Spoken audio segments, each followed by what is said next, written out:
Hi everyone, it's Tamara here for La La Land Crafts with another card making tutorial.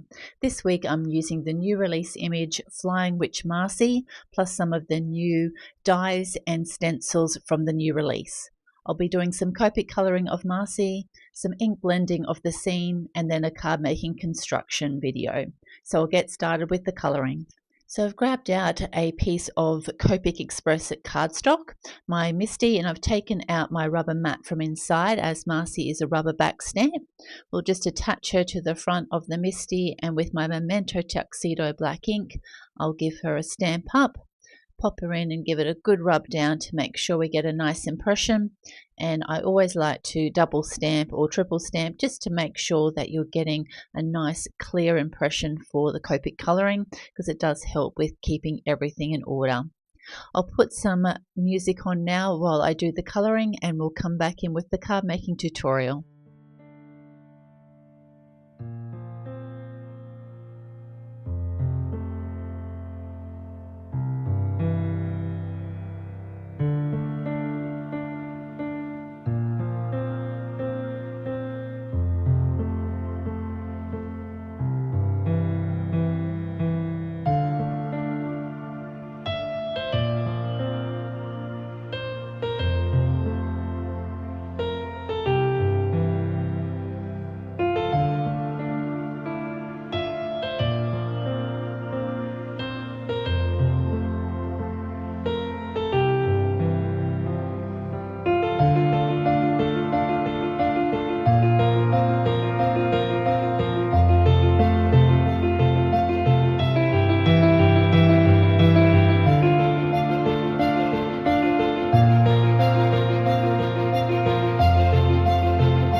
Now that I've finished that colouring, I've grabbed out the new Halloween stencil, and it comes with 2 different size moons and their openings, and I'm going to be using the smallest of those for my card today. Now I wanted to create a mask so that I could kind of make my moon shine out from there. So I've grabbed this kind of a masking tape that I have a roll of in my stash. I'm just going to circle cut around that moon and then just cut out a mask for my moon. I've got a slimline card and I'm just going to work it into the center, just trying to eyeball it as much as I can to make sure it's centered. And once I'm happy with that, just give it a good press down. I'll be using some Distress Oxides for my ink blending in antique linen, crushed olive, forest moss, and then ending with some black soot. So I'll be working out from the antique linen is going to be my lightest color, that will be from the moon, and I'm just working with my dome sponge applicators and working in circular motions, being very careful around that mask to make sure that I go out from it, not into it, and that will just keep that mask nice and secure as we work our colors together. So I'm just working between each one, just working in circular motions until we've got a nice smooth blend. And down the bottom, I'm just kind of going to blend out with the same colors, but kind of blending out from the kind of mid-range down to the dark. So I'm just going to finish off with the black soot and that forest moss down the bottom, because I will be putting a pathway in to the house that I'm going to be using. So just to get a really small amount of color around that outside, I've just grabbed out my blending brushes. They're kind of medium size, and I'm just working between the colors just to make sure with these darker colors I don't get too much of that color on there, and then just blend it out with the crushed olive to get a nice smooth blend. So that kind of ate into my black soot a little bit, so I'm going to add just a bit more of black soot around that edge, and then just keep working between the colors until I'm really happy and I've got a nice smooth blend. So just, you'll see me just keeping on going back and forth between the colors. And finishing off down the bottom, I'm just going to use that black soot and the forest moss to create a nice kind of dark ground for my pathway to go on to. Now my house will partly cover that, and so will the path, so it doesn't have to be completely blended. So I've now removed my mask from my moon, and just to kind of make sure that the edges of that moon aren't too stark, I've just grabbed the antique linen and one of those small brushes and just blending a nice soft glow around the edge of that moon. Now, to make sure I'm putting my pathway in the right place, I've grabbed out the spooky house die that I'll be using, and also the Wizard of Oz stencil set, and I've got the path which should be the yellow brick road, but I thought it would look great as a spooky path leading to our haunted house. I've grabbed out some texture paste, and I only had some in like a white color, so I'm just using my black soot, just popping a little bit of color down onto my glass mat with the texture paste that I'd placed down, and just working that color in to get the exact color that I'm wanting for my path. I did want a nice dark like kind of path that will make it look super spooky leading up to that spooky house. So I'm just blending that, just using my glass mat and just scraping that all together until we've got the perfect color. Then just scraping the texture paste off my glass mat and using my little silicone tool, I just keep scraping that into place through the stencil, just making sure you've got a nice kind of smooth edge on top of that. We'll remove that. And I'm just wiping my fingers because I don't want to make sure that I get anything onto my beautiful blended background, and we'll set that aside to dry.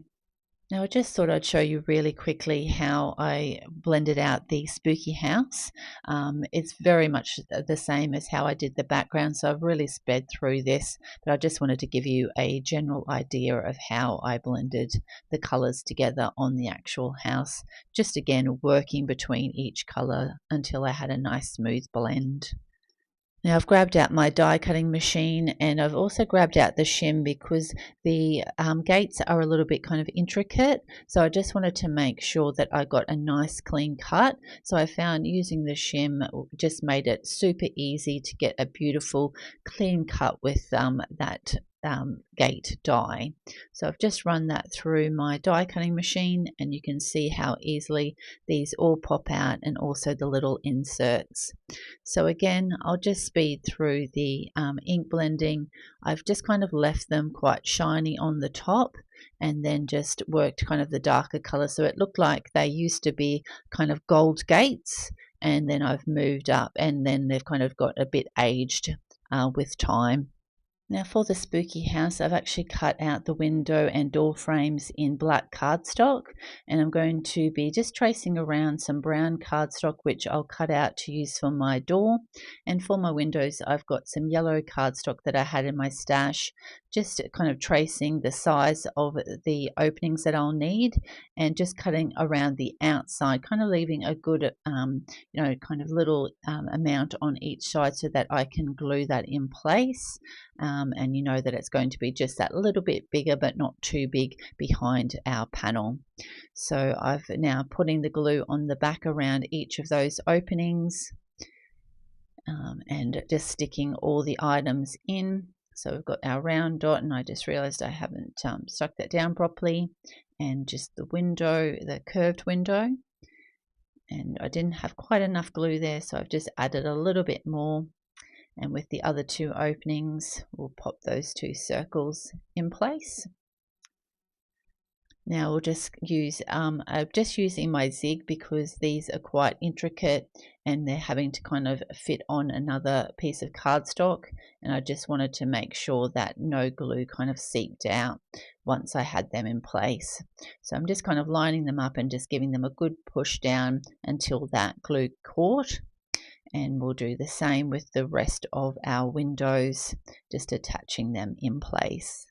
Now I've grabbed out the small moon stencil, and just using hickory smoke and antique linen together, I'm just kind of dabbing off any excess colour on my mat, because I only want a very light colour to show our shadows in our moon. And I'm just blending that out with my brush until I've got a nice smooth blend for our moon. For my sentiment, I'm going to be doing some white heat embossing, so I grabbed out my Misty and taken out the rubber mat portion again, as the sentiment is also rubber backed.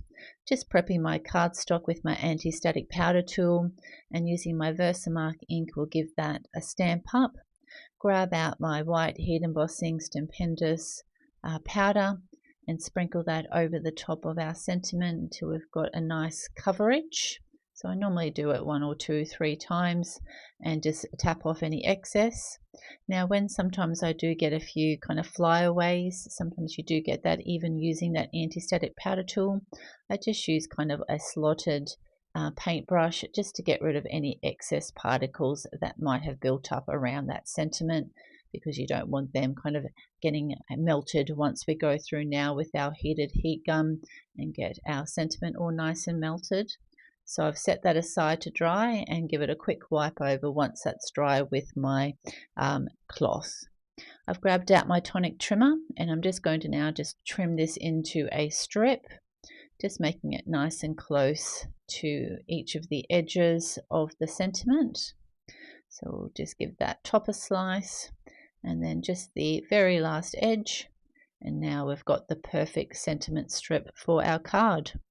For my sky, I wanted to add some of the bat dies that are with the new release. So I'm just going to run them through some black cardstock, pop them out, and now we've got our bats ready to go for our scene as well. I've already pre-cut and scored a black slimline card base, and all the measurements will be in the description box below. So I'm just going to glue my panel directly to the front of my cardstock, making sure that I'm putting it on the right side, and we'll give that a good press down into place, making sure we've got a nice black border around the edges. I'm going to glue our spooky house directly to the card base, so I'm kind of wiping off any excess because when we are dealing with ink blended panels, I don't want to have any glue kind of seeping out and ruining our ink blending. So I'm just giving that a light tap, making sure I don't put my sticky fingers with any potential glue onto that panel or to the ink blended die cuts as well. So I'm just putting some small dots to our intricate little gates, and again just dabbing off the excess ink. So we'll get the left one attached. As you can see, there's a little bit of glue that's just down the bottom, and I'm wiping that off because I don't want any seepage if we can help it. Line that up and give that a good press. Wipe my hands off, and we'll do the second one on the right hand side, lining that up. So I've got that all attached now. Now with Marci, Flying Witch Marci, we're going to pop her up on the top, and I'm going to prop her up with some foam tape. So I was just deciding where I'm wanting to put that sentiment strip, and I did decide in the end to pop it up the top. And then with our two bats, I'm just kind of placing them out, working out where I'm going to want them to sit. That one was a little bit big, so I thought he'd be perfect up the top because there's a little bit more space up there, and we'll put the smaller one down a little bit lower. So for our sentiment strip, I've used some black kind of square foam tape. So I've just marked down with my pen where I'm going to be able to put some of the foam tape, and the other portion obviously will be hanging over the edge. So I've just cut my strip of foam tape, and then just going to cut a few little bits around the edges to ensure that Marci is nice and supported.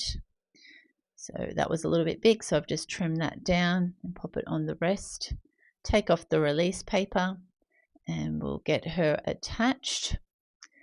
So I've grabbed out my tweezers. We'll get our sentiment attached and lined up at the top first, and then we'll pop Marci on the front, just kind of offsetting her to the side, making sure we're getting the right amount. And I could see that I could put a little bit more foam tape there, so I want to make sure she's supported, so I've popped a bit more on. So she's now attached, and we'll just get our bats glued directly. So I've just grabbed out my tweezers again, pop a little glue on those wings, and my glue wasn't working, so I just went off camera and just cleaned that out, popping that on the front, and we'll pop our second one on, and then that's all our elements on our card. And this is the finished card for this tutorial. I really wanted to create a nice spooky scene and make Marci pop on the front. So with her beautiful green outfit and red hair, I think she really does pop against this dark scene. I hope you've enjoyed this card making tutorial. If you have, please hit the like button. And if you'd like to see any future videos, please hit the subscribe button. Thanks so much for watching. Have a great day. Bye.